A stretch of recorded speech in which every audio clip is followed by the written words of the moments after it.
remembering my father's voice, and he's saying, "Don't ever tell this to anyone.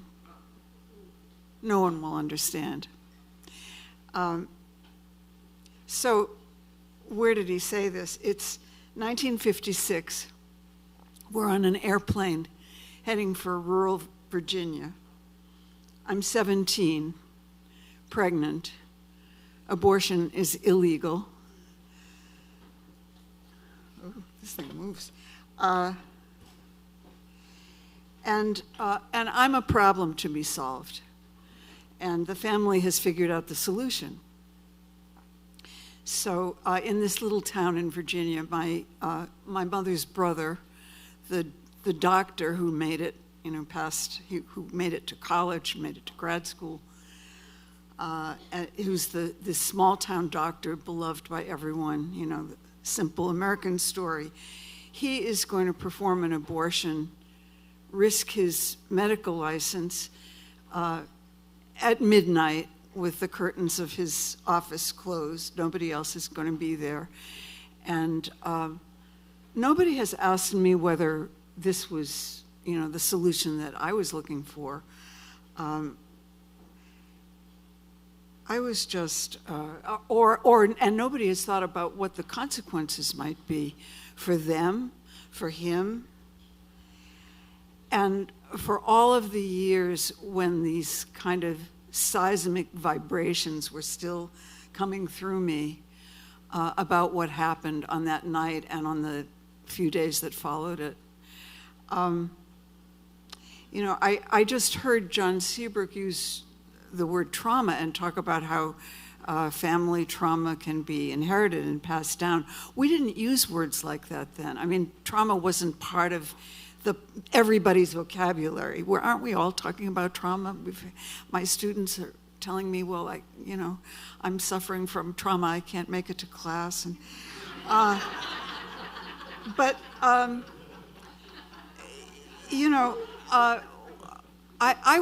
we were all ignorant, we didn't know what was going on, except that it was the 1950s and you were supposed to look clean and, neat and tidy, and your life was supposed to be like that too.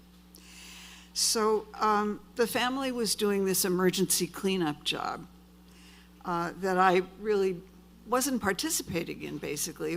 I was just this thing that it was being done to.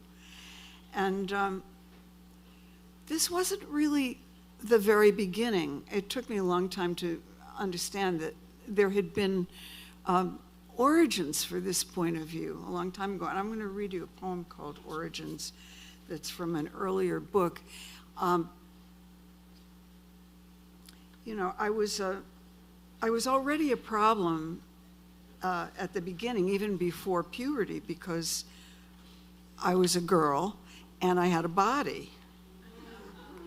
Bad combination.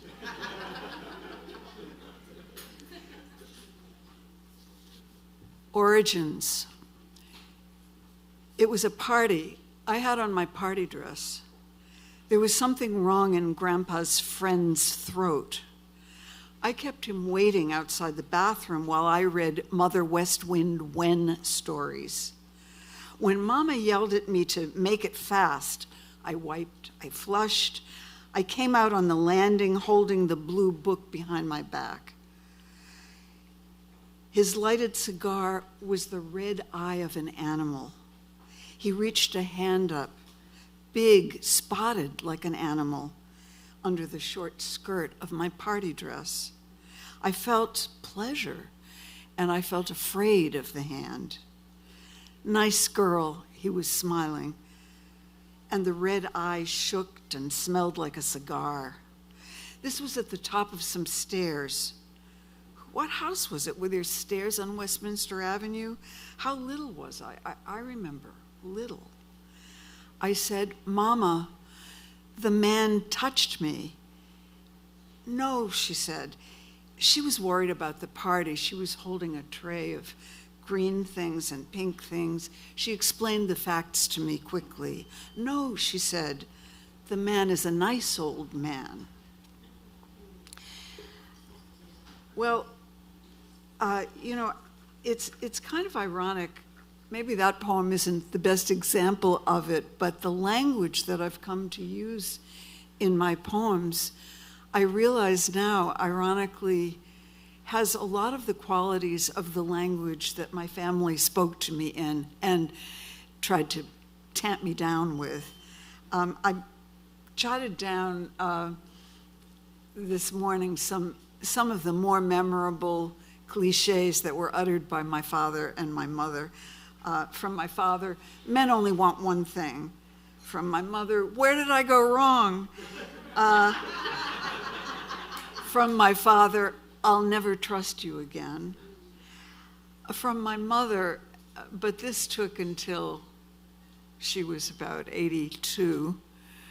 Oh, well, you turned out all right. So, but acerbic, blunt, cruel even sometimes. And I love that language, and I try to use it in my poetry. But it was many, many years before I got there. In the meantime, there was my brother.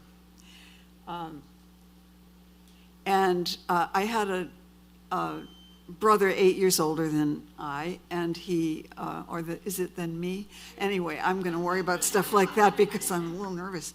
But he introduced me to art. Life magazine or Look magazine or something had a spread of reproductions of Picasso paintings, and he cut one out and tacked it on the wall. He told me about Cubism, and then there were books. And here I am, I'm an 8-year-old, and I know what 8-year-olds are like. I have a grandchild that age. What was he thinking? He's handing me Shakespeare, he's handing me Kafka, he's telling me about Gregor Samsa, who wakes up one morning and discovers he's a cockroach.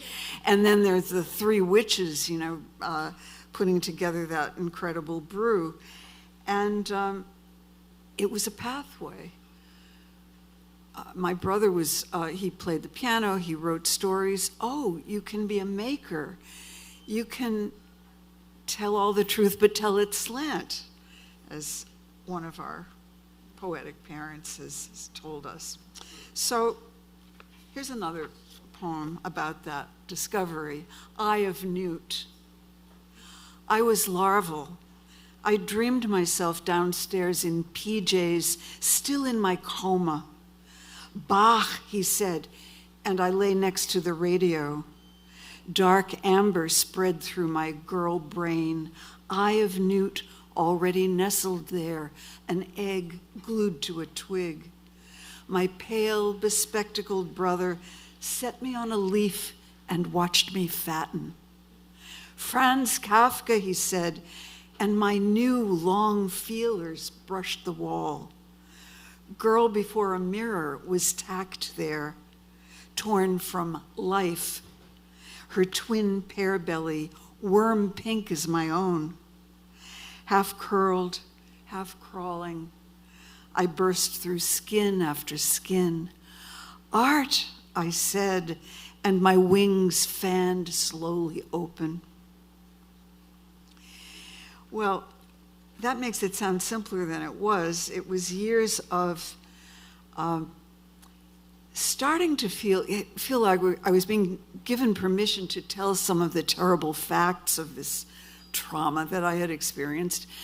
But because we knew there were 2 women who had written poetry. That was all there was in America.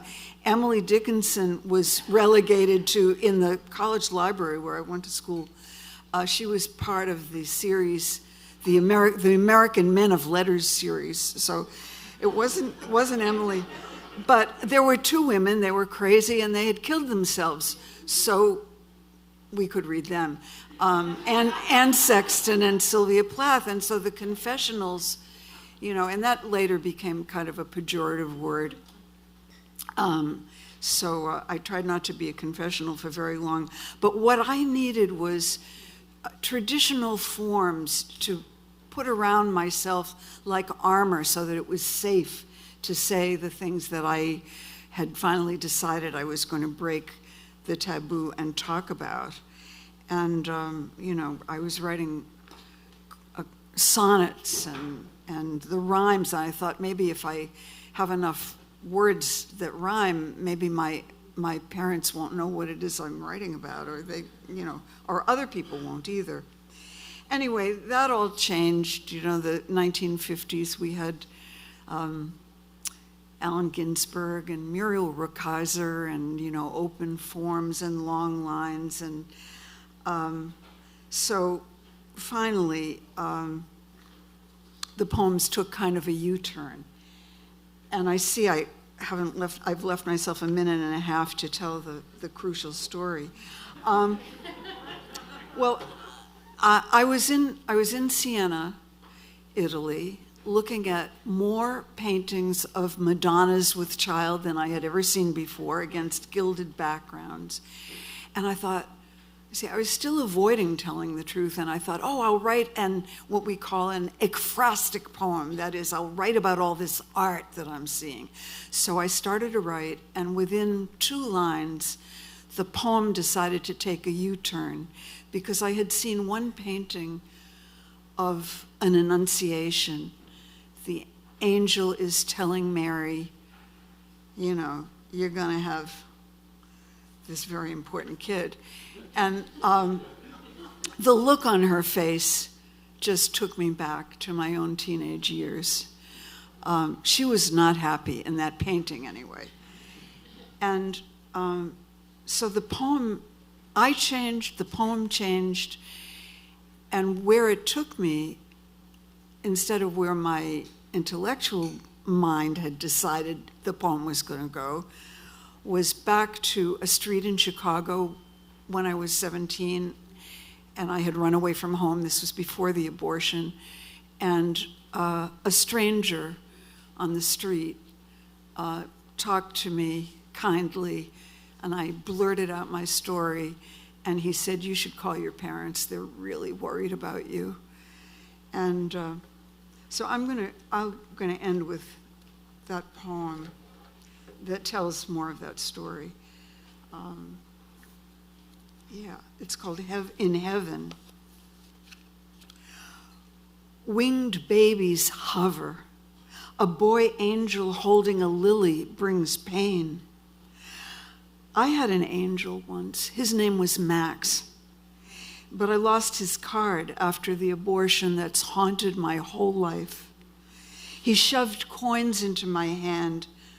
I still feel their weight. And stood outside a phone booth, Walgreens, Chicago, holding a sign up to the beveled glass in pencil, "Peace of mind," while I called home. Peace, if it was that, didn't last, though I did go to college. For that, I'd like to thank him. He'd be in heaven now with wings, if they still wear them. Maybe he did know what was best for me, as they say they do in heaven. I'll end there.